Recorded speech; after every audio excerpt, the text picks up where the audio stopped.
les futures grosses séries d'HBO. Et hey, es-tu au courant? Game of Thrones c'est fini. Nique ta mère! Wow, quelle violence!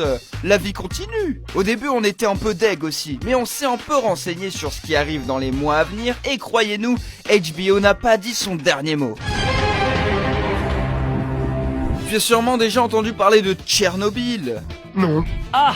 Déjà disponible sur HBO depuis le 6 mai 2019, c'est une série qui mérite d'être regardée, puisqu'elle retrace l'histoire vraie de la catastrophe de Tchernobyl en fait. Dans ma vie, j'ai entendu des conneries, mais des comme ça, jamais. Émouvant, choquant, véridique, cette série saisit tout le monde au vol et impossible de rester insensible devant cette catastrophe de l'homme.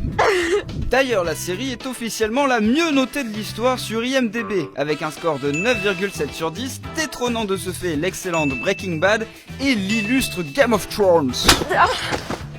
Dans un autre registre, on a la saison 3 de Westworld aussi. Et on a même un trailer pour illustrer tout ça, regardez! Sûrement le plus digne des successeurs de GOT, ce show promet toujours plus de... Surprise! Cette fois on n'y voit pas de cow-boy, ni de cul, ni d'indien, ni de cul, ni de japonais, sudoku, mais bien le futur. Nom de Zeus.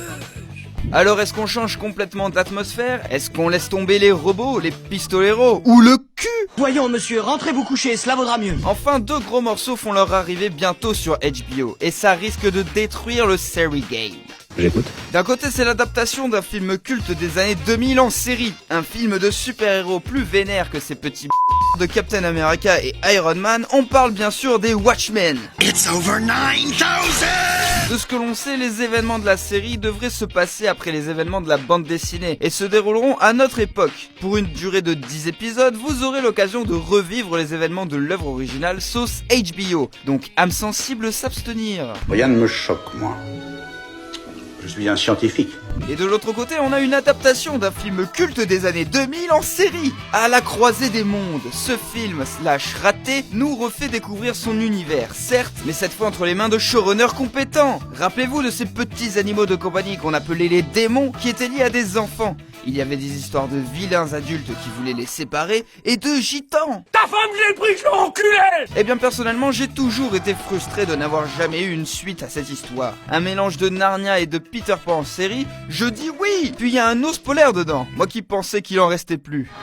T'es un connard, toi. Sinon forcément il y a Stranger Things aussi, ou alors la Casa des Papel chez Netflix, et tellement d'autres bijoux qui arrivent en 2020. Quant à toi, dis-nous en commentaire ta série que tu attends le plus, histoire de combler le vide dans nos vies. Sur ce, je te dis à la prochaine, et surtout, n'oubliez pas... C'est notre œil, notre regard qui nous dicte notre façon d'agir par rapport aux autres. Mais on peut être myope.